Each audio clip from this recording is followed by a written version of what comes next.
आप सभी साथियों का एक बार फिर से मैं आपकी अपने YouTube चैनल हिंदी ज्ञान पब्लिकेशन पे हार्दिक स्वागत और अभिनंदन करता हूं।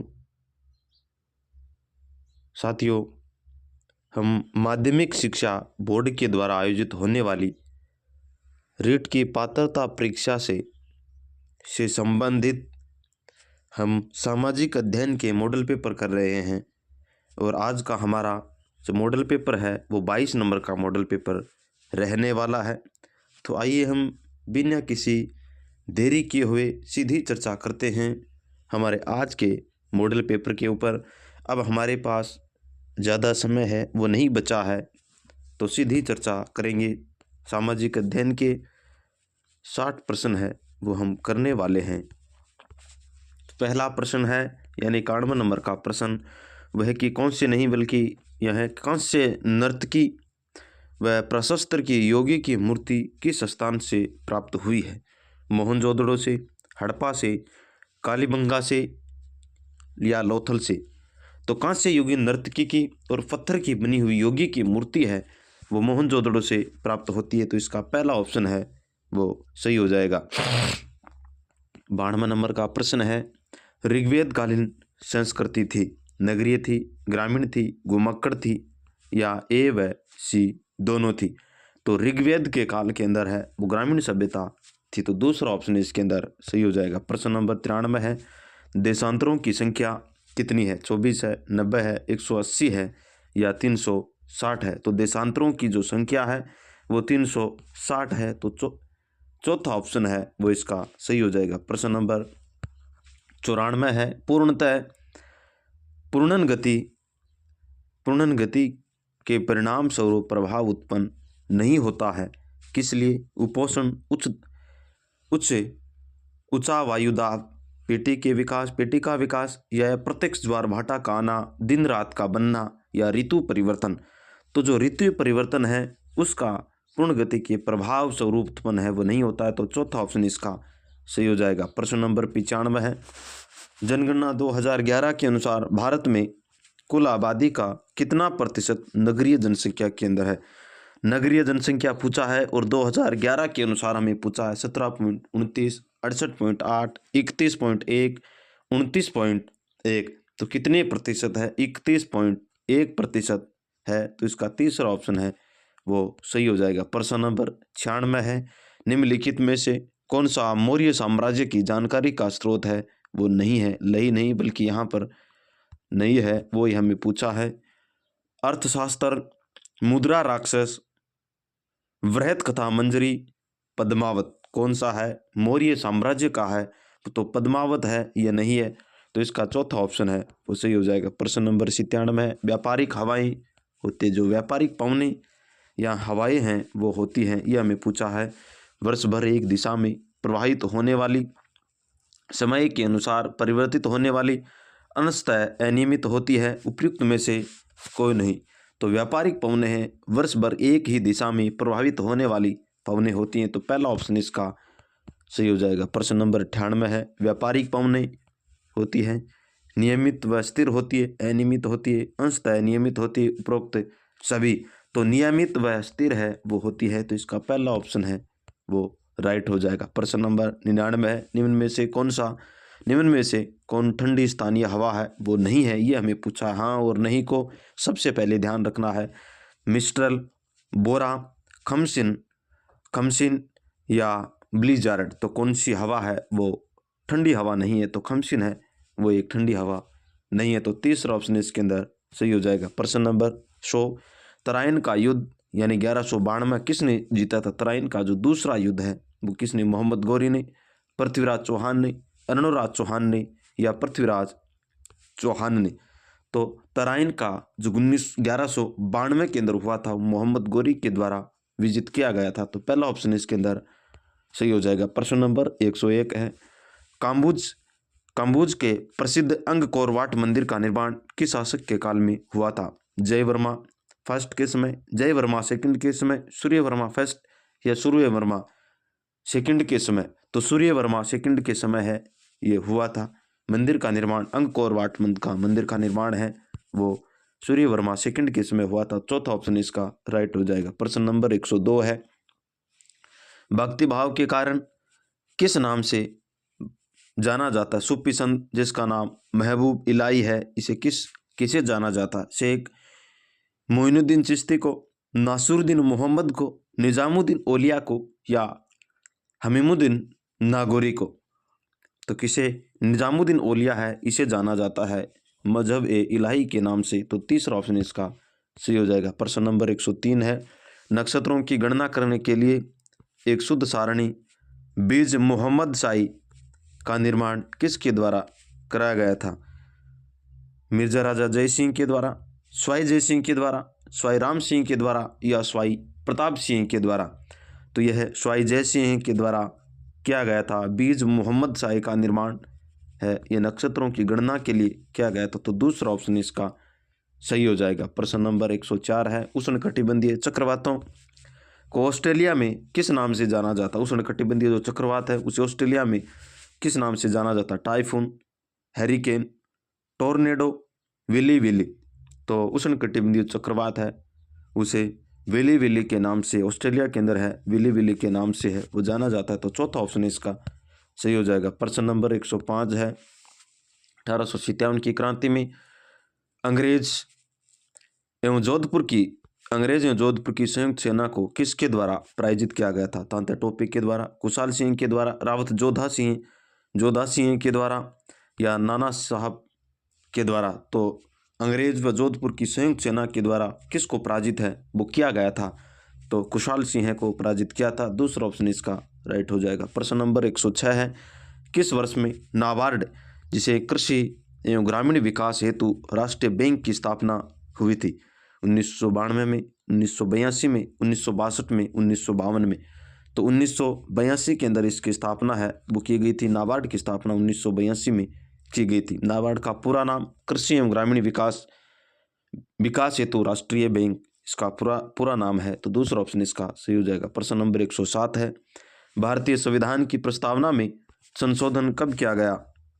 1992 में, 1975 में, 1976 में, 1978 के अंदर? तो कब किया गया था? 1976 के अंदर ये किया गया था। तो तीसरा ऑप्शन इसके अंदर सही हो जाएगा। प्रश्न नंबर 108 है, भारतीय संविधान की आत्मा किस भाग को कहा गया? भाग 4 को, भाग 3 को, भाग 5 को, या भाग 9 को? तो भारतीय संविधान की आत्मा है वो भाग 3 को भारतीय संविधान की आत्मा भाग 3 को कहा जाता है। तो दूसरा ऑप्शन इसका सही हो जाएगा। प्रश्न नंबर 109 है, लोक नियोजन के विषय में अवसरों की समानता का उल्लेख भारतीय संविधान के किस अनुच्छेद में है? 15 में, 17 में, 18 में, या 16 के अंदर? तो भारतीय संविधान के जो लोक नियोजन की विषयों का अवसर है वो 16 के अंदर दिया गया है। तो डी ऑप्शन इसका सही हो जाएगा। प्रश्न नंबर 110 है, भारतीय संविधान में मूल कर्तव्यों का समावेश सरदार सवर्ण सिंह समिति में कितने सदस्य थे? 7 सदस्य थे, 9 थे, 10 से, या 12 थे? तो कितने सदस्य थे? 12 सदस्य थे। तो चौथा ऑप्शन इसका सही हो जाएगा। प्रश्न नंबर 111 है, उपभोक्ता संरक्षण अधिनियम 2019 को राष्ट्रपति के द्वारा कब स्वीकृति प्रदान की गई थी? 6 दिसंबर 2019 को, 9 दिसंबर 2019 को, या 30 जुलाई 2019 को, 15 अगस्त 2019 को? तो 9 अगस्त 2019 को इसको स्वीकृति प्रदान है वो की गई थी। तो दूसरा ऑप्शन इसका सही हो जाएगा। प्रश्न नंबर 112 है, संसद का अंग है वो नहीं है? राज्यसभा, लोकसभा, राष्ट्रपति, या राज्यपाल? कौन सा अंग है वो संसद का अंग है वो नहीं होता है? तो राज्यपाल है वो इसका अंग है वो नहीं होता है, संसद का तीनों के होते हैं। तो इसका चौथा ऑप्शन है वो राइट हो जाएगा। प्रश्न नंबर 113 है, राष्ट्रपति तथा मंत्रिमंडल के बीच की कड़ी के रूप में कार्य करता है महान्यायवादी, प्रधानमंत्री, उपराष्ट्रपति, वित्त राष्ट्रपति और मंत्रिमंडल के बीच में कड़ी का काम है प्रधानमंत्री के द्वारा किया जाता है। तो दूसरा ऑप्शन इसके अंदर सही हो जाएगा। प्रश्न नंबर 114 है, भारतीय न्यायिक पद्धति में लोकहित मुकदमा पिल जब लाया गया तब भारत के मुख्य न्यायाधीश कौन थे? PN भगवती, AS आनंद, V रामास्वामी, सौमित्र सेन? तो PA भगवती थे, पहला ऑप्शन इसका राइट हो जाएगा। प्रश्न नंबर 115 है, ग्राम सभा का उल्लेख किस अनुच्छेद में है?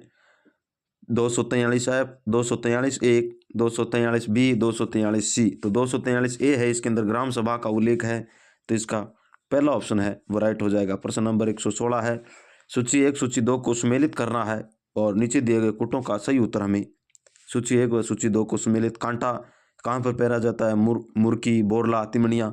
सूची 2 में है नाक, कान, सिर व मस्तिष्क, गला व छाती। तो कहाँ पर है ये पहना जाता है, ये हमें पूछा है। तो कांटा है वो तो नाक में पहना जाता है, मुर्की कान में, बोरला सिर पर, मस्तिष्क पे, तिमनी। इस प्रकार 1 2 3 4 यानी पहला ऑप्शन है इसका सही हो जाएगा। प्रश्न नंबर 117 है, बीकानेर की किस हवेली में हिंदू मुस्लिम यूरोपियन कला का अद्भुत समन्वय देखने को मिलता है? रामपुरिया की हवेली, वर्षपुर की हवेली, कोडिया की हवेली या सालिम शेख की हवेली? बीकानेर की किस शैली के अंदर हिंदू मुस्लिम यूरोपीय कला का है वो समन्वय देखने को हमें मिलता है? तो रामपुरिया की हवेली है, इसके अंदर हमें देखने को मिलता है। तो पहला ऑप्शन इसके अंदर राइट हो जाएगा। प्रश्न नंबर 118, मेवाड़ के किस शासक को 3 लोगों का तिलक कहा गया है? अपराजित, कुंभाण प्रथम को, भरतभट्ट द्वितीय को, अल्हट को। मेवाड़ के अंदर तीनों लोग का तिलक है वो भरतभट्ट द्वितीय को कहा जाता है। तो तीसरा ऑप्शन इसका सही हो जाएगा। प्रश्न नंबर 119 है, जैवमंडल में जीव तथा पर्यावरण के मध्य रासायनिक तत्वों को के चक्रीय प्रवाह को जाना जाता है भू आकारिकी चक्र के द्वारा, जैव भू रासायनिक चक्र, जैव गैसीय चक्र या जल चक्र के। तो जैव भू रासायनिक चक्र के द्वारा होता है। तो दूसरा ऑप्शन इसका सही हो जाएगा। प्रश्न नंबर 120 है, अलवर जिले के किस पराक्रमी वीर ने खानवा के युद्ध में महाराणा सांगा के साथ बाबर से युद्ध लड़ते हुए वीर गति प्राप्त की थी? मोहम्मद खां मेवाती को, अजा झाला, हसन खां मेवाती, बिदा झाला। तो अलवर के पराक्रमी खानवा के युद्ध में अलवर का हसन खां मेवाती था। तो तीसरा ऑप्शन इसका राइट हो जाएगा। प्रश्न नंबर 121 है, बीकानेर प्रजामंडल की स्थापना कब की गई थी? 1934 में, 1936 में, 1938 में, 1942 में। तो 1936 में बीकानेर प्रजामंडल की स्थापना है वो की गई थी। तो दूसरा ऑप्शन इसका सही हो जाएगा। प्रश्न नंबर 122 है, 1569 ईस्वी को अकबर की अधीनता स्वीकार करने वाले बूंदी के शासक थे? बीर सिंह हाड़ा, सुरजन सिंह हैं, विष्णु सिंह हैं, बुद्ध सिंह।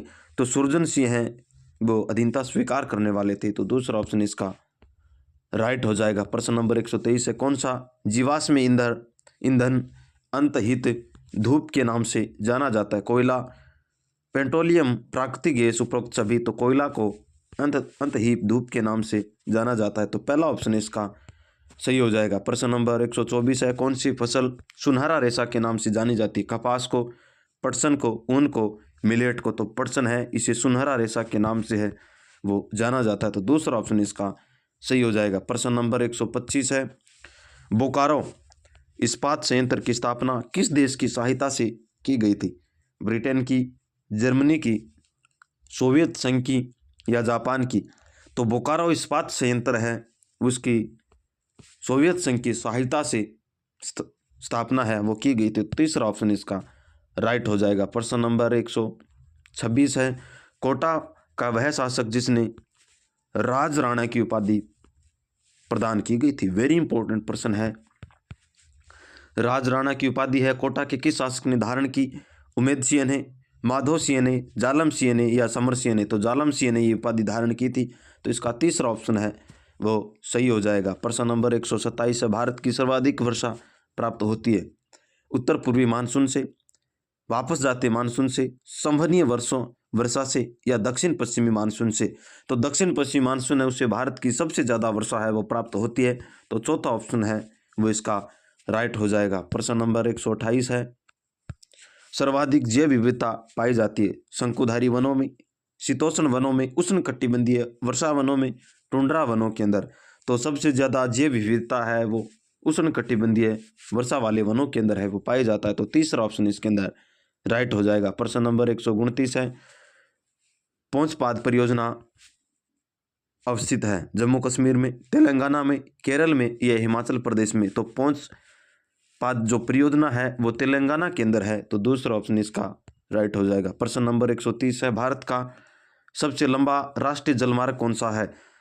राष्ट्रीय जलमार्ग 1, राष्ट्रीय जलमार्ग 2, या जलमार्ग तीसरा, या जलमार्ग चौथा? तो पहला है राष्ट्रीय जलमार्ग 1 है, वो सबसे बड़ा सबसे लंबा राष्ट्रीय मार्ग है। प्रश्न नंबर 131 है, लसाड़िया का पठार राजस्थान के किस जिले में स्थित है? चित्तौड़गढ़ में, राजसमंद में, सिरोही में, या उदयपुर में? तो लसाड़िया का जो पठार है वो उदयपुर के अंदर स्थित है, तो चौथा ऑप्शन इसका राइट हो जाएगा। प्रश्न नंबर 132 है, कौन सी पहाड़ी के मध्य अरावली श्रेणी में स्थित है? कौन सी पहाड़ियों के मध्य अरावली श्रेणी में स्थित है? मेरवाड़ा की पहाड़ियाँ, गिरवा की पहाड़ियाँ, रोजा भाकर की पहाड़ियाँ, इसराना की पहाड़ियाँ? तो मेरवाड़ा की पहाड़ियाँ हैं वो मध्य अरावली के मध्य स्थित है, तो पहला ऑप्शन इसका सही हो जाएगा। प्रश्न नंबर 133 है, राजस्थान की कौन सी नदी मसूरदी नदी के नाम से भी जानी जाती है?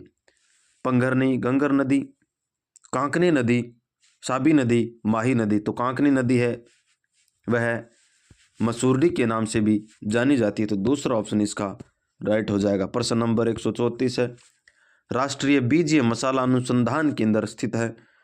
बीचवाल बीकानेर, जेतसर गंगानगर, शिवर भरतपुर, तबीजी अजमेर? तो तबीजी अजमेर है, इसको राष्ट्रीय मसाला अनुसंधान केंद्र स्थित है, वो तबीजी अजमेर के अंदर स्थित है, चौथा ऑप्शन इसका सही हो जाएगा। प्रश्न नंबर 135 है, जनकपुरा और सरवाड़ा खाने जिस खनिज से उत्पादन करते हैं, उत्पादन के लिए जाने जाती है, वह है पन्ना, तांबड़ा, उदयपुर, या बेराइट्स? तो जनकपुरा और सरवाड़ा खाने हैं वो तांबड़ा के लिए प्रसिद्ध है, तो दूसरा ऑप्शन इसका सही हो जाएगा। प्रश्न नंबर 136 है, स्वतंत्रता सेनानी श्री प्रताप सिंह बारहट की जन्मस्थली है? खरवा, नसीराबाद, शाहपुरा, या मांडलगढ़? तो प्रताप सिंह बारहट की जन्मस्थली है वो शाहपुरा रही है, तो तीसरा ऑप्शन इसका सही हो जाएगा। प्रश्न नंबर 137 है, निम्न में से किस दुर्ग को यूनेस्को ने विरासत दुर्ग के अंदर पुषोषित किया है? नहीं किया है यह पूछा हमें, तू ही नहीं बल्कि यहाँ पर है नहीं है। इसका सूत्र के माध्यम से हम याद रखते हैं कि आलू, चिक्कू, आलू, गाजर, तो इसके अंदर मेहरानगढ़ है वो नहीं आता है, तो चौथा ऑप्शन इसके अंदर सी हो जाएगा। प्रश्न नंबर 138 है, राजस्थान में चुंधी तीर्थ स्थल है, कहाँ पर स्थित है चुंधी? जैसलमेर में, झालावाड़ में, सिरोही में, या चित्तौड़ के अंदर? तो राजस्थान के अंदर चुंधी जो तीर्थ स्थल है वो जैसलमेर के अंदर स्थित है, पहला ऑप्शन इसका सही हो जाएगा। प्रश्न नंबर 139 है, सतपुड़ा की सातुड़ी तीज किस माह में मनाई जाती है? सावन में, चैत्र में, भाद्रपद में, या बैसाख के अंदर?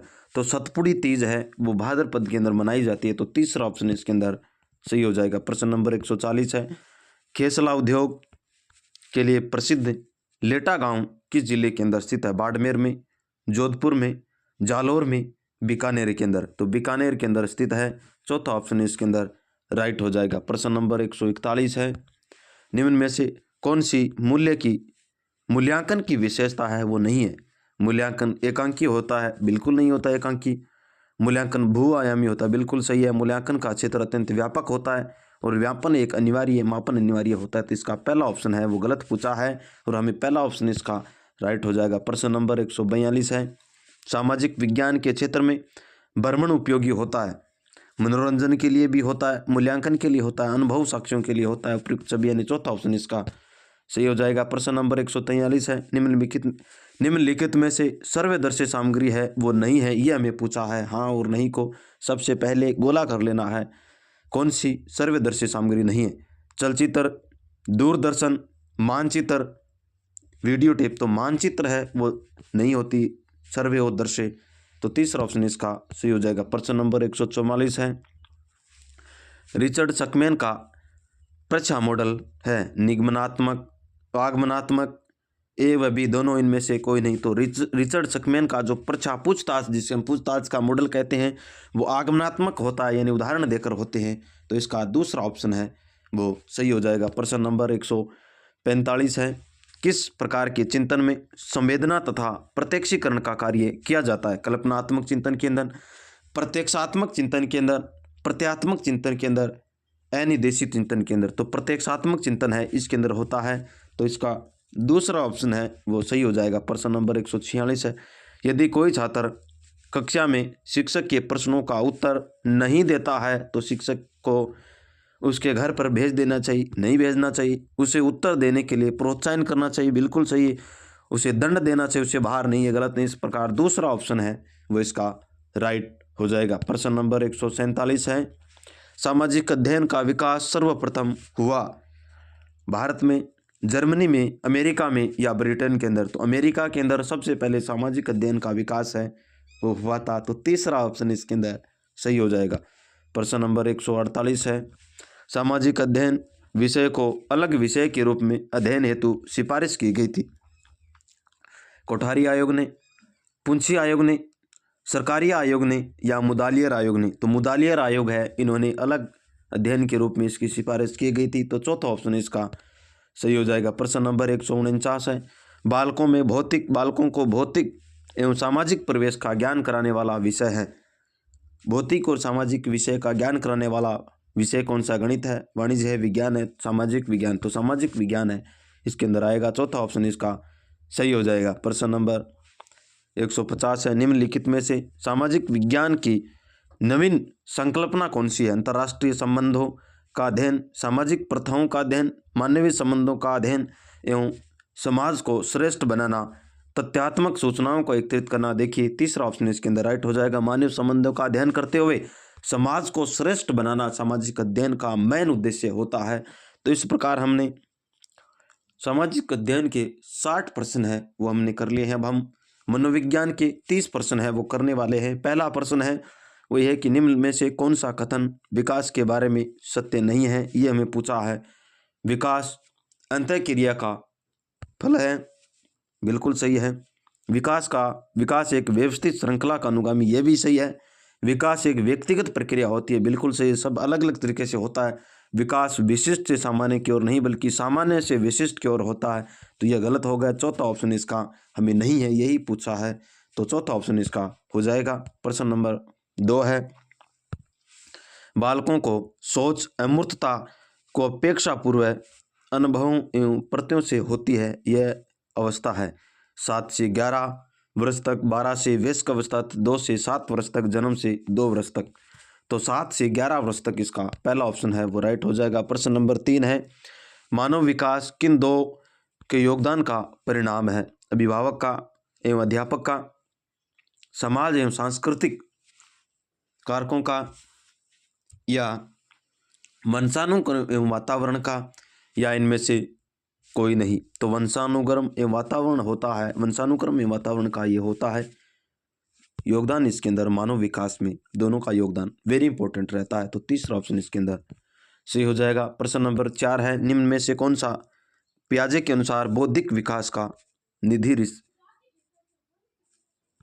रिक्त तत्व नहीं है? सामाजिक संरचना, अनुभव, संतुलीकरण, इनमें से कोई नहीं।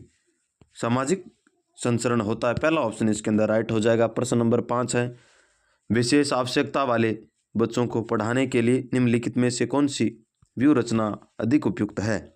अधिकतम बच्चों को सम्मिलित करते हुए कक्षा में चर्चा करना, विद्यार्थियों को सम्मिलित करते हुए अध्यापक के द्वारा निर्देशन प्रदान करना, सहकारी अधिगम PRTU यानी सहपाठियों द्वारा अनुसरण। क्या पूछा है इसके अंदर? व्यूह रचना, अध्यापन के लिए योगदान, योग्यता आधारित का समूहीकरण। तो इसके अंदर सहकारी अधिगम तथा PRTU, ये मेरी इंपॉर्टेंट हो गया पॉइंट, तो तीसरा ऑप्शन इसके अंदर राइट हो जाएगा। प्रश्न नंबर 6 है, समस्या के अर्थ को जानने की योग्यता वातावरण के दोषों, कमियों एवं वृत्तियों के प्रति सजगता विशेषता है। प्रतिभाशाली बालकों को, सामान्य बालकों को, सृजनशील बालकों को, इनमें से कोई नहीं। तो सृजनशील बालकों की यह होती है, तो तीसरा ऑप्शन इसके अंदर राइट हो जाएगा। प्रश्न नंबर 7 है, एक कॉलेज आने वाली बालिका ने फर्श पर कोट फेंकने की आदत डाल ली। लड़के की मां ने उसे कहा कि कमरे से बाहर आ जाओ और कोट को खूंटी पर टांग दो। लड़की अगली बार घर से में प्रवेश करती है और कोट को हाथ पर रख करके अलमारी की तरफ जाकर को कोट खूंटी पर टांग देती है। यह उदाहरण है। तो एक प्रकार से कड़ी के अंदर बनते हुए चल रहा है, कड़ी के अंदर बनता हुआ, तो ये श्रृंखला उद्दीपन का हो जाएगा, श्रृंखला अधिगम है, हो जाएगा पहला ऑप्शन इसके अंदर राइट हो जाएगा। प्रश्न नंबर 8 है, अधिगम के शास्त्रीय अनुबंधन सिद्धांत से संबंधित है। किसने शास्त्रीय अनुबंधन का सिद्धांत है वो दिया? थॉर्नडाइक ने, पावलो ने, कोहलर ने या स्किनर ने? थॉर्नडाइक ने या किसने दिया था? पावलो ने शास्त्रीय अनुबंधन का सिद्धांत है वो दिया था। दूसरा ऑप्शन इसके अंदर है वो राइट हो जाएगा। जिस प्रकार प्रश्न नंबर 9 है, जिस प्रक्रिया में व्यक्ति दूसरों के है या नहीं प्रत्यक्ष अनुभव के को व्यवहार को देकर के सीखता है। तो सामाजिक अधिगम के अंदर, अनुभव के अंदर, अनुबंधन के अंदर या प्रायोगिक अधिगम या आकस्मिक अधिगम? तो सामाजिक के अंदर है। अधिगम के अंदर दूसरों के व्यवहार को देख करके सीखता है। पहला ऑप्शन इसके अंदर राइट हो जाएगा।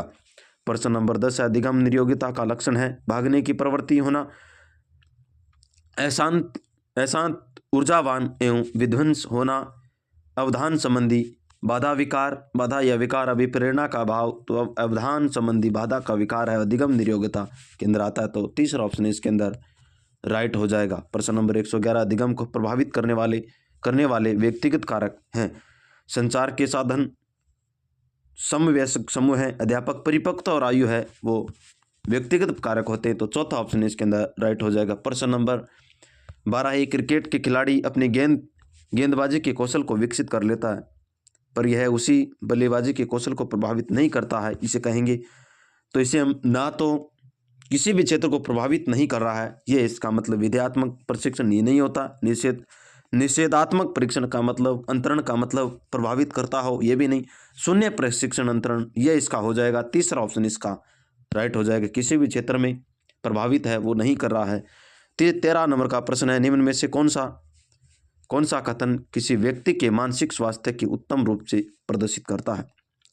पूर्ण अभिव्यक्ति, संगतिकरण और सामान्य लक्षण की ओर निर्देशन, मानसिक विकारों का न होना, व्यक्तिक विकारों का से मुक्ति, उपरोक्त सभी उत्तम प्रकार से होता है। पूर्ण व्यवस्थित, संगतिकरण और सामान्य लक्षण की ओर निर्देशित करना, यह होता है। वेरी इंपॉर्टेंट प्रश्न है, पहला ऑप्शन इसका सही हो जाएगा। प्रश्न नंबर 14 है, अंतर्मुखी बालक की मुख्य विशेषता होती है, वह कक्षा में सभी से मेलजोल रखता है, वह पाठ्य सहगामी क्रियाओं में निरंतर भाग लेता है, एकांत में रह करके, अंतर्मुखी बालक के एकांत में रह करके कम बातचीत करने वाला बालक, उपयुक्त सभी एकांत में रहकर वाला बालक होता है, वह अंतर्मुखी बालक आएगा। तो तीसरा ऑप्शन इसके अंदर सही हो जाएगा। प्रश्न नंबर 15 है, गिलफोर्ड ने अभिसारी चिंतन, एक अपसारी चिंतन, एक तो अपसारी चिंतन और एक अभिसारी चिंतन, ये पूछता है पद का प्रयोग किस समान अर्थ वाले क्या है? बुद्धि के लिए, सृजनात्मकता के लिए, बुद्धि एवं सृजनात्मकता के लिए, इनमें से कोई नहीं। तो देखिए अभिसारी चिंतन का प्रयोग है वो सृजनात्मकता के लिए बल्कि बुद्धि के लिए होता है, लेकिन इसका उत्तर है वो माना गया सृजनात्मकता था, तो हमें सृजनात्मकता है वो इसका हो जाएगा। तो दूसरा ऑप्शन इसके अंदर राइट हो जाएगा। प्रश्न नंबर 16 है, निम्न में से कौन सा रुचि के बारे में सत्य है वो नहीं है, यह पूछा है। रुचियां जन्मजात और अर्जित दोनों होती है, रुचियां समय के अनुसार बदलती रहती है, रुचियां योगदान एवं अभिक्षमताओं से संबंधित नहीं होती है, रुचियां व्यवहार में आकर्षण विकर्षण के प्रतिद्वंदी नहीं होती है। रुचियों से संबंधित यह प्रश्न है, रुचियां जन्मजात और अर्जित नहीं होती है, दोनों कैसे हो सकती है? तो रुचियां अर्जित होती है, पहला ऑप्शन इसके अंदर राइट हो जाएगा। प्रश्न नंबर 17 है, अभिवृत्ति है, विवर्ती एक भावात्मक अभिवृत्ति को अनुभवों के द्वारा संगठित होकर के किसी मनोवैज्ञानिक वस्तु के प्रति पसंदगी या नापसंदगी रूप में प्रतिक्रिया करती है, बिल्कुल सही है। एक ऐसी विशेषता जो व्यक्ति की योग्यताओं का परिचय है, जिसे किसी प्रदत्त क्षेत्र में विशिष्ट प्रशिक्षण, ज्ञान अथवा कौशल के सीखने किया जा सकता है। देखिए विवर्ती नहीं होती है, व्यक्ति को मूलभूत क्षमताओं जो विशिष्ट प्रकार की होती है, उपयुक्त में से कौन? इसका पहला ऑप्शन है वो इसका राइट हो जाएगा।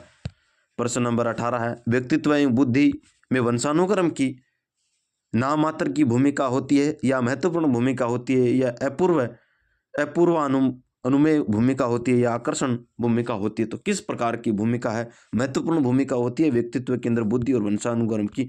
तो दूसरा ऑप्शन इसके अंदर राइट हो जाएगा। प्रश्न नंबर 19 है, जिन इच्छाओं की पूर्ति नहीं हो कौन सा है होता है उनका भंडार ग्रह किसके अंदर आएगा? इदम में, अहम में, परम अहम में या इदम अहम में? यानी जिस इच्छाओं की पूर्ति नहीं होती है वह मनोविज्ञान के अंदर है, वह कौन से के अंदर आएगा? तो इदम के अंदर आता है। इच्छाओं का भंडार घर हम इंद्र इदम को कहते हैं। तो पहला ऑप्शन इसके अंदर राइट हो जाएगा। प्रश्न नंबर 20 है, व्यक्तिगत विभिन्नताओं के द्वारा पारखष्ट ने बालकों के लिए कौन सी शिक्षा पद्धति दी थी? डाल्टन पद्धति, प्ले मेथड पद्धति, प्रोजेक्ट मेथड पद्धति, विनिटी का प्लान। तो इसमें उन्होंने डाल्टन पद्धति है, व्यक्तित्व की पारंगहस्त के द्वारा है वो दी गई थी, तो डाल्टन प्लान इसको कहते हैं। तो पहला ऑप्शन इसके अंदर राइट हो जाएगा। प्रश्न नंबर 21 है, शारीरिक नियोग्यता वाले व्यक्ति के लिए निम्न में से कौन सी युक्ति रक्षा तंत्र में सबसे संतोषजनक होगी? तदात्मीकरण, विभेदीकरण, अतिकल्पना। इनमें से कोई नहीं, अतिकल्पना है वो हो जाएगा। तीसरा ऑप्शन इसके अंदर राइट हो जाएगा। प्रश्न नंबर 22 है, बालक प्रसंग बोध परीक्षण 3 वर्ष से 10 वर्ष की आयु के बालकों के लिए बनाया गया। इस परीक्षण में कार्डों की प्रतिस्थापित किया गया है। सजीव वस्तुओं के स्थान पर निर्जीव वस्तुओं को, लोगों के स्थान पर जानवरों को, पुरुषों के स्थान पर महिलाओं को, वयस्कों के स्थान पर बालकों को। तो लोगों के स्थान पर जानवरों को बाल अंतर्बोध BATA होता है। तो दूसरा ऑप्शन इसके अंदर सही हो जाएगा। प्रश्न नंबर 23 है, निम्नलिखित में से कौन सा जन्मजात प्रेरक है? वो नहीं है। नींद, प्यास, भूख और आदत है वो नहीं होता है। तो चौथा ऑप्शन इसके अंदर राइट हो जाएगा। प्रश्न नंबर 24 है, इनमें से कौन सा स्थान सही नहीं है, कौन सा कथन सही नहीं है? आवश्यकता वंचना की शारीरिक अवस्था नहीं होती है ऐसे कैसे? तो पहला ही ऑप्शन होगा। अंतर्नोद आवश्यकताओं का मनोवैज्ञानिक परिणाम, यह भी सही है। आवश्यकता एवं अंतर्नोद समान नहीं बल्कि समानांतर, यह भी सही है। मूल प्रवृत्ति आंतरिक एवं जैविक बल है। तो इसका पहला ऑप्शन इसका राइट हो जाएगा। प्रश्न नंबर 25 है, शिक्षा का अधिनियम 2009 में एक अध्यापक के लिए न्यूनतम कार्य घंटे प्रति सप्ताह निर्धारित किए गए हैं। 40 घंटे, 45 घंटे, 50 घंटे या 55। तो 45 घंटे निर्धारित किए गए हैं। तो इसका दूसरा ऑप्शन है वो राइट हो जाएगा। प्रश्न नंबर 26 है, शिक्षा का अधिकार अधिनियम 2009 में एक अध्यापक को निम्न में से किस दायित्व को पूरा करना होगा? विद्यालय में नियमित रूप से समय पर उपस्थित होना होगा, पाठ्यक्रम का संचालन कर पूरा करना होगा, संपूर्ण पाठ्यक्रम को निर्धारित समय पर पूरा कराना होगा। उपयुक्त सभी कथन है वो सही है। चौथा ऑप्शन इसके अंदर राइट हो जाएगा। प्रश्न नंबर 27 है, राष्ट्रीय पाठ्यक्रम की रूपरेखा 2005 में शांति शिक्षा को बढ़ावा देने के लिए कुछ क्रियाओं की अनुशंसा की गई है। पाठ्यक्रम रूपरेखा में निम्न में से सूचीबद्ध किया गया है। वह है महिलाओं के द्वारा महिलाओं के प्रति आदर एवं जिम्मेवारी की दृष्टिकोण विकसित करने के लिए कार्यक्रम का आयोजन किया जाए। सही लग रहा है। और देखते हैं आगे, नैतिक शिक्षा को बढ़ावा देना, ये शांति शिक्षा के अंदर नहीं, शांति शिक्षा को एक अलग विषय के रूप में पढ़ाया जाए, यह गलत है। शांति शिक्षा को पाठ्यक्रम में सम्मिलित किया जाए, ये कुछ आंशिक समय लेकिन प्रत्येक जिम्मेवारी आदर्शपूर्वक दृष्टिकोण करेंगे। पहला ऑप्शन इसके अंदर राइट हो जाएगा। प्रश्न नंबर 28 है, राष्ट्रीय पाठ्यचर्या की रूपरेखा 2005 में बातचीत की गई है किसकी? ज्ञान अस्थायी है, वह दिया जाता है, से ज्ञान का विकास होता हो और इसकी संरचना की जाती है। ये मुझे सही लग रहा है। और देखते हैं, शैक्षिक केंद्र के विषय केंद्रित होने पर नहीं, बिल्कुल गलत। विद्यार्थियों केंद्रित, अध्यापक केंद्रित की ओर, उपयुक्त में से तो इसका पहला ऑप्शन है वो इसका राइट हो जाएगा। प्रश्न नंबर 29 है, क्रियात्मक अनुसंधान का उद्देश्य है नवीन ज्ञान की खोज करना, शैक्षिक परिस्थितियों में व्यवहार विज्ञान का विकास, विद्यालय तथा कक्षा की शैक्षिक कार्य प्रणाली में सुधार लाना। यह इसका सही हो जाएगा। तीसरा ऑप्शन है वो इसका राइट हो जाएगा। प्रश्न नंबर 30 है, राष्ट्रीय पाठ्यचर्या की रूपरेखा 2005 के अंतर्गत परीक्षा सुधारों में निम्न में से कौन सा सुधार को सुझाव गया? खुली पुस्तिका परीक्षा बिल्कुल सही है। सतत निरंतर व्यापक मूल्यांकन, यह भी सही है। सामूहिक कार्यक्रम मूल्यांकन, उपयुक्त सभी, यानी चौथा ऑप्शन इसके अंदर सही हो जाएगा। प्रश्न नंबर, यानी हम हिंदी भाषा, प्रथम भाषा हिंदी है, इसको हम करने वाले हैं। तो इसका हिंदी का पहला प्रश्न यानी 31 नंबर का प्रश्न है, दफ्तर, बाजार, ये शब्द है। देशज शब्द है, एक तो दफ्तर है, एक बाजार है। देशज है, आगत है, तद्भव है, ये तत्सम है। तो ये आगत शब्द है। दूसरा ऑप्शन इसके अंदर राइट हो जाएगा। प्रश्न नंबर 32 है, गद्यांश में घृणा का पर्यायवाची शब्द है साझा, तृष्णा, झगड़ना, वितृष्णा। घृणा का पर्यायवाची शब्द वितृष्णा हो जाता है। चौथा ऑप्शन इसके अंदर सही हो जाएगा। प्रश्न नंबर 33 है, महरी किसे कहा जाता है?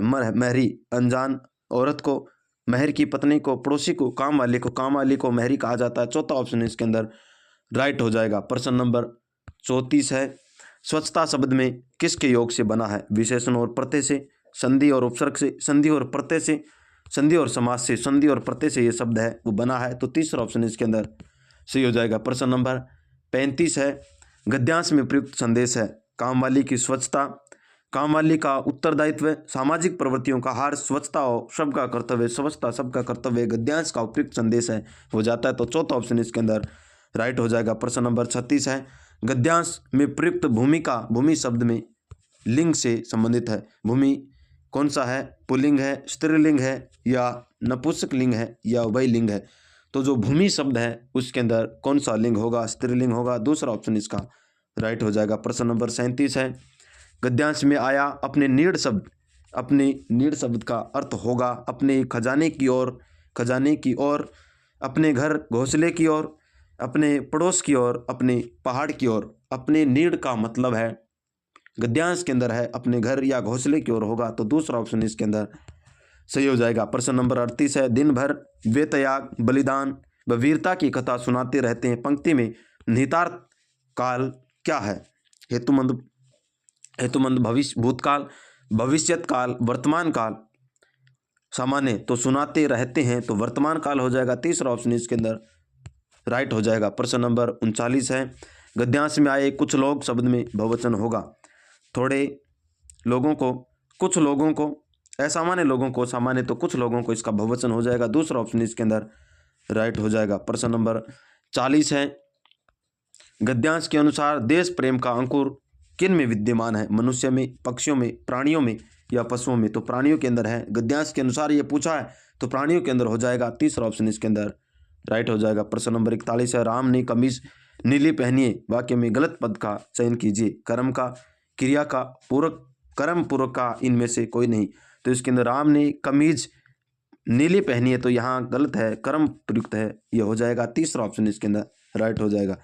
प्रश्न नंबर 42 है, संतोष से बढ़कर कुछ नहीं वाक्य है? मिश्र वाक्य है, सरल वाक्य है, संयुक्त वाक्य है या उपवाक्य है? तो यह सरल वाक्य सीधा बोला गया, संतोष से बढ़कर कुछ सुख नहीं, सीधा है तो सरल वाक्य होगा। दूसरा ऑप्शन इसके अंदर राइट हो जाएगा। प्रश्न नंबर 43 है, मिश्र वाक्य की पहचान करनी है। अच्छे लड़के परिश्रमी होते हैं। उसने कहा कि, उसने कहा मैं दोषी हूँ।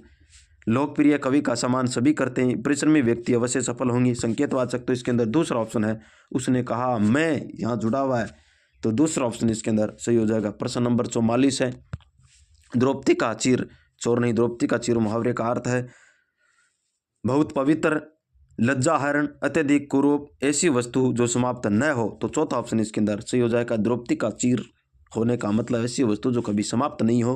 तो चौथा ऑप्शन इसके अंदर राइट हो जाएगा। प्रश्न नंबर 45 है, निम्नलिखित में से लोकोक्ति का अर्थ दिमाग ठीक कर देना है। दिमाग ठीक कर देना लोकोक्ति का अर्थ होगा। दरिये, दरिया को कुंजे में बंद करना, मगज के कीड़े झड़ना, दादा का माल पर फातिया पड़ना, दुम में नमदा बांधना। तो मजक के कीड़े झड़ना हो जाएगा। दूसरा ऑप्शन इसके अंदर सही हो जाएगा। प्रश्न नंबर 46 है, राहुल को जब भी कक्षा में उत्तर देने के लिए कहा जाता है वह हकलाने लगता है। उसका कारण हो सकता है राहुल बड़े समूह के सामने अपनी बात कहने में वैज्ञानिक दबाव महसूस कर रहा हो। बिल्कुल सही हो सकता है, यह राहुल की आदत है नहीं।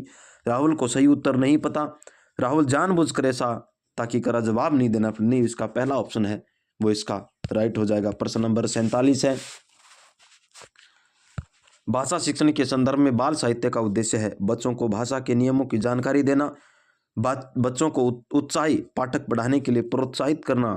मुझे सही लग रहा है, 1 मिनट आगे चलते हैं।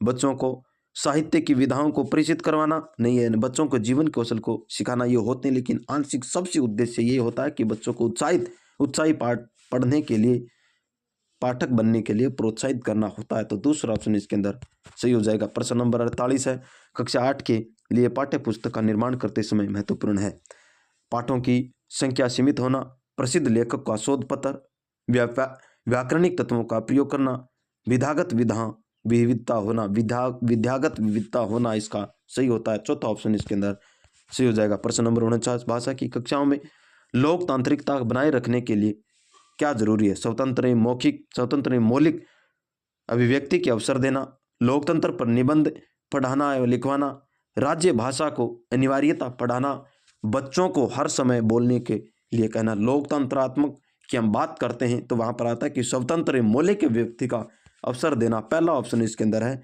वो राइट हो जाएगा। प्रश्न नंबर 50 है, हिंदी भाषा में व्यवहारगत परिवर्तन के मौखिक निदान परीक्षा के लिए कौन सा बिंदु सम्मिलित नहीं है, यह पूछा है। व्याकरण संबंधी इकाई प्रश्न पत्र तैयार करना, कक्षा में प्रश्नोत्तर के द्वारा शब्द विश्लेषण बोल करके करना, गद्य पद्य वाचन प्रतियोगिता के द्वारा। तो इसका पहला ऑप्शन व्याकरण संबंधी इकाई प्रश्न पत्र देना, यह नहीं होगा, पहला ऑप्शन इसका हो जाएगा। प्रश्न नंबर 51 है, मूल्यांकन की नई प्रचलित पद्धति का संक्षिप्त नाम है। CCE, लहर, यूनिसेफ, RCS। तो CC हो जाएगा, पहला ऑप्शन इसके अंदर सतत व्यापक मूल्यांकन, इसका राइट हो जाएगा। प्रश्न नंबर 52 है, उपलब्धि परीक्षण निर्माण में समंकन योजना बनाने का उद्देश्य है। प्रश्नों की संख्या का निर्धारण, बिल्कुल सही है। छात्रों की कठिनाइयों का निर्धारण करना, यह भी सही होता है। निर्णय संबंधी असंगति को दूर करने में सहायता प्रदान करनी, यह भी सही। इस प्रकार चारों ऑप्शन सही हो गए, उपयुक्त सभी वाला इसका राइट हो जाएगा। प्रश्न नंबर 53 है, बच्चों में बोलने के कौशल का मूल्यांकन करने के लिए निम्न में से कौन सी विधि उपयुक्त हो सकती है। बच्चों के बीच फ्री चर्चा कराई जाए, सही है। बच्चों का एक एक करके कक्षा में पाठ्य वस्तु भाषण कराया जाए, यह भी सही है। कक्षा शिक्षक स्वयं बच्चों से वार्तालाप करे, ये उत्तम है। तो चौथा ऑप्शन उपयुक्त सभी वाला इसका राइट हो जाएगा। प्रश्न नंबर 54 है, प्रश्न नंबर 54, भाषा शिक्षण में अधिगम संबंधी प्रमुख चुनौती है।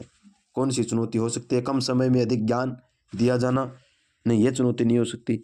छात्रों का ध्यान पाठ में केंद्रित होना, यह भी नहीं। विषय वस्तु कठिन स्थलों का उचित स्पष्टीकरण करना, यह थोड़ा सा आंशिक है। छात्रों के द्वारा शिक्षण कार्य में कम मेहनत करने क्या जाना, ये नहीं। तो इस प्रकार तीसरा ऑप्शन है वो इसका राइट हो जाएगा। प्रश्न नंबर 55 है, लगभग 2 साल के बच्चे तार वाली भाषा का प्रयोग करते हैं। तार वाली भाषा का अर्थ है तार में प्रयुक्त होने वाले शब्दों का प्रयोग, नहीं।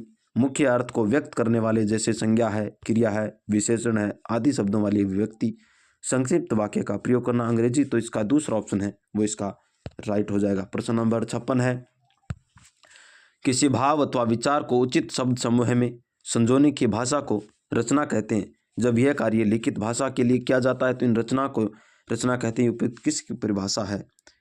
जैनेन्द्र ने, निरंजन कुमार ने दी है, महादेव वर्मा ने, रमन बिहारी लाल ने। तो यह परिभाषा रमन बिहारी लाल के द्वारा दी गई है। तो चौथा ऑप्शन इसका सही हो जाएगा। प्रश्न नंबर 57 है, भाषाई कौशलों यथा जैसे सुनना है, बोलना, पढ़ना, लिखना का विकास किस कक्षा तर्कपूर्ण होना चाहिए। कक्षा 8 में, कक्षा 5 में, कक्षा 3 में, कक्षा 10 में।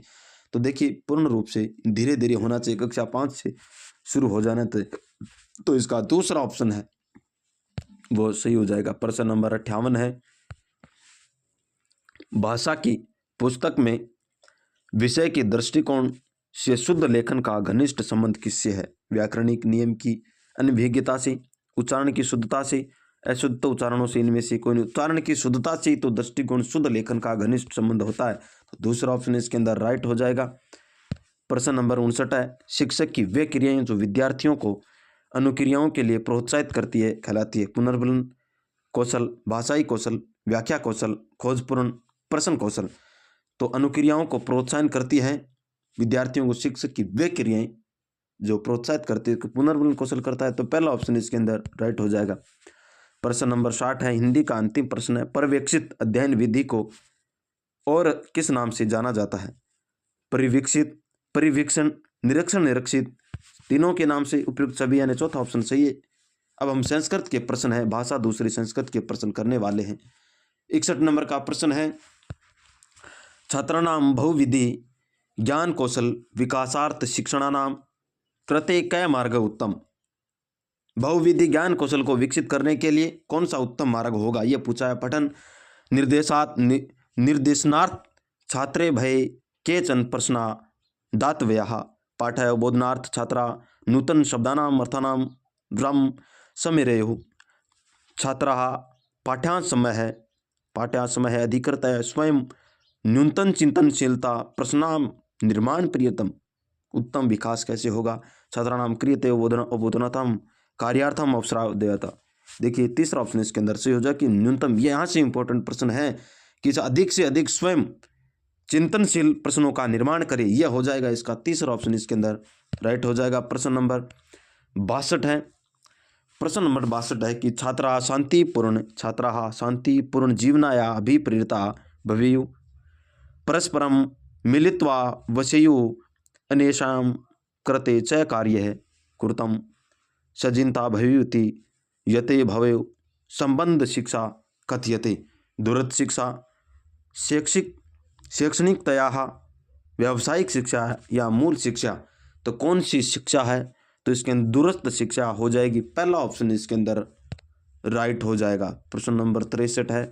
पाठ्य पुस्तक निहित विभिन्न शब्दानाम सहायेन नूतनाम अपरिचितानाम शब्दानाम अर्थ ज्ञानम प्रक्रिया केन कौशलेन संबंधः श्रवणेन भाषणेन पठनेन लेखनम। तो पठनेन इसका हो जाएगा। तीसरा ऑप्शन इसके अंदर राइट हो जाएगा। प्रश्न नंबर 64 है। वाचन संदर्भ है संचय है कौशलेन अभिप्राय अस्ति टिप्पणी स्वीकरणम विशेषणम व्याख्यान टिप्पणी निवारणम इसका हो जाएगा। चौथा ऑप्शन इसके अंदर राइट हो जाएगा। प्रश्न नंबर 65 है। अभिप्रेरक लेखनम निम्नलिखितेषु कुत्र अंतर्निहितम अस्ति। अभिप्रेरक लेखन के अंदर इनमें से कौन सा अंतर्निहित है? कार्य मूल्यांकनम संपादकम प्रतिपत्राणि चरित्रम आत्मचरित्रम विश्वकोशम लेखा या रेखाचित्रणम समाचारा प्रतिवेदनानि पाठ्यपुस्तकानि। तो कार्य मूल्यांकनम संपादनम प्रतिपत्राणि पहला ऑप्शन इसके अंदर राइट हो जाएगा। प्रश्न नंबर 66 है। प्रतिभा लक्षणानि प्रमुखतया सम्यक रूपेण प्रकटीक्रियन्तम। प्रतिभा लक्षण है वो किस प्रकार से प्रकटीकरण होते हैं? बुद्धि परीक्षणेन भावात्मक परीक्षणम अध्यापक विभाग को शनिच विद्यालय विलेखनम इसका राइट हो जाएगा। चौथा ऑप्शन है वो सही हो जाएगा। प्रश्न नंबर 67 है।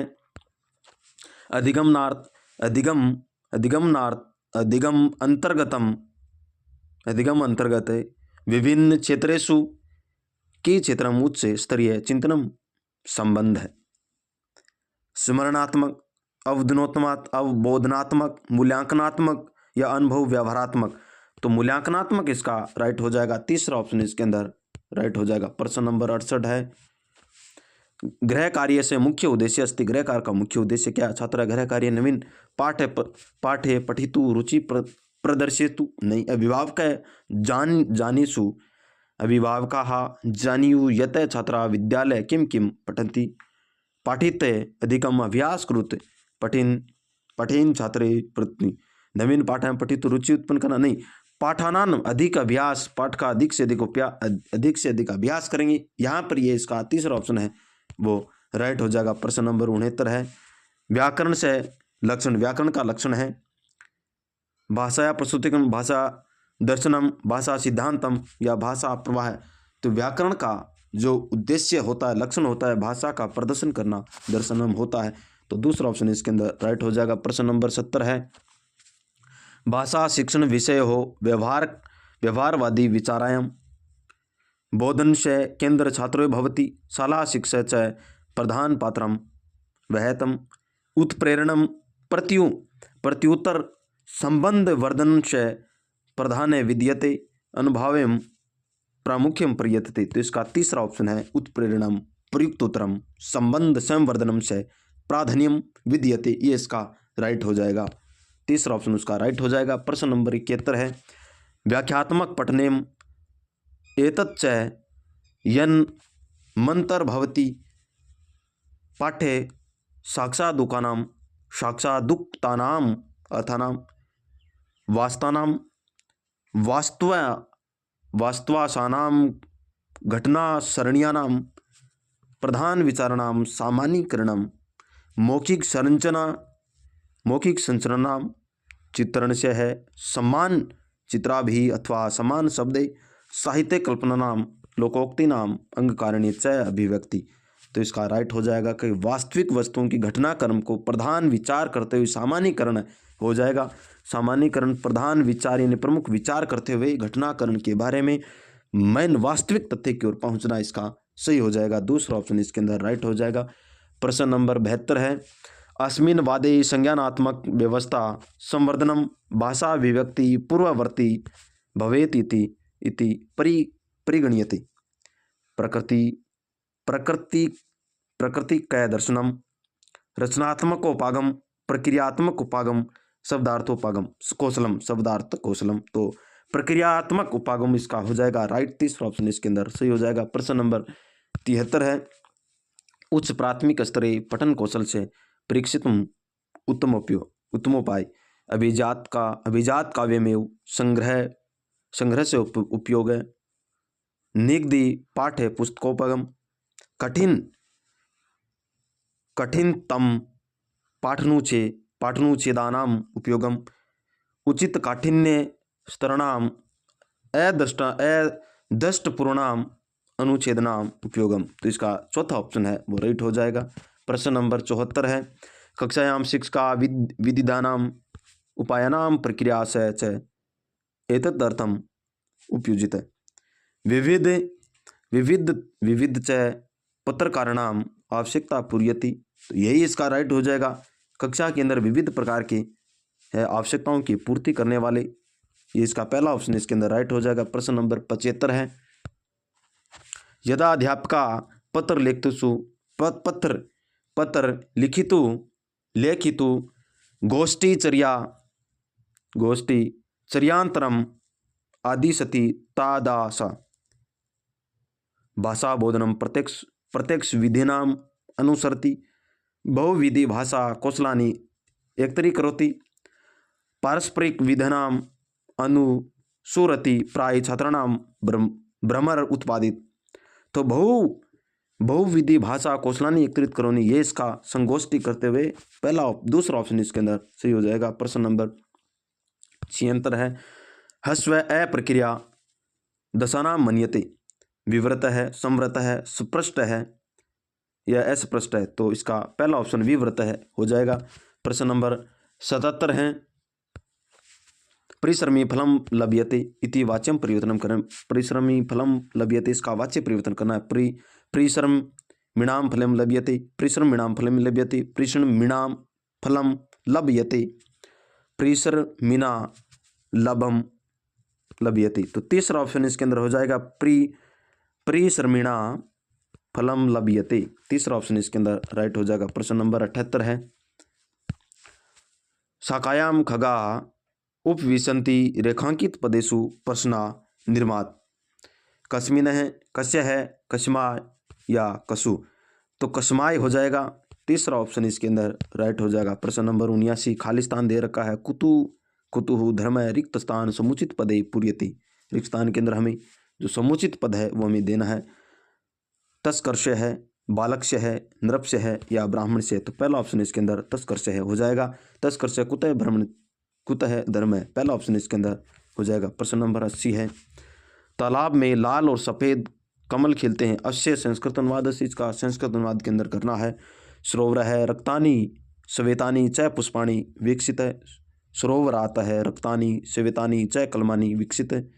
सरोवर से रक्तानी श्वेतानी च कलमानी विकसित है। सरोवरे रक्तानी श्वेतानी च कलमानी विकसंती। तो विकसंती सरोवरी यही हो जाएगा। चौथा ऑप्शन इसके अंदर राइट हो जाएगा। प्रश्न नंबर 81 है वर्धे व्याघ्र है वर्ध व्याघ्र है वर्ध व्याघ्राइते कै समास। वर्ध व्याघ्र के अंदर कौन सा समास होगा यह हमें पूछा है। बहुव्रीहि समास द्वंद्व समास कर्मधारय समास अविभाव समास। तो कर्मधारय समास इसके अंदर होता है। तीसरा ऑप्शन इसके अंदर राइट हो जाएगा। प्रश्न नंबर 82 है इदम सुवर्ण कर्णम ग्रहयताम इत्यत्र कै लकार लकार लट लकार लंग लकार या लोट लकार। तो लोट लकार इसके अंदर हो जाएगा। चौथा ऑप्शन इसके अंदर राइट हो जाएगा। प्रश्न नंबर 83 है कशिचित अति कशित्र अत्र संधि नाम किम। कशिचित के अंदर के संधि कौन सी है सटुत्व संधि, रुत्व संधि, सचुत्व संधि, सत्व संधि। तो सचुत्व संधि इसके अंदर हो जाएगा, तीसरा ऑप्शन इसके अंदर राइट हो जाएगा। प्रश्न नंबर 84 है कुत्र अत्र प्रकृति प्रत्ययों की, इसकी प्रकृति हमें बताना है, प्रकृति बताना है हमें। किम प्लस कत कुत कु प्लस त्र, किम प्लस त्र प्लस ल, कु प्लस त्रम। तो तीसरा ऑप्शन किम प्लस त्र प्लस ल ये हो जाएगा, तीसरा ऑप्शन इसके अंदर सही हो जाएगा। प्रश्न नंबर 85 है हिंसके त्वयि कथम विश्वास है अत्र विशेषण पद, इसके अंदर विशेषण पद कौन सा ये हमें पूछा है। त्वयि कथम हिंसके विश्वास, तो हिंसके इसके अंदर विशेषण पद है, तीसरा ऑप्शन इसके सही हो जाएगा। प्रश्न नंबर 86 है विमलाम इति विशेषण पद से विशेष्य पदम किम विदेहा कीर्ति मातरम लक्ष्मी।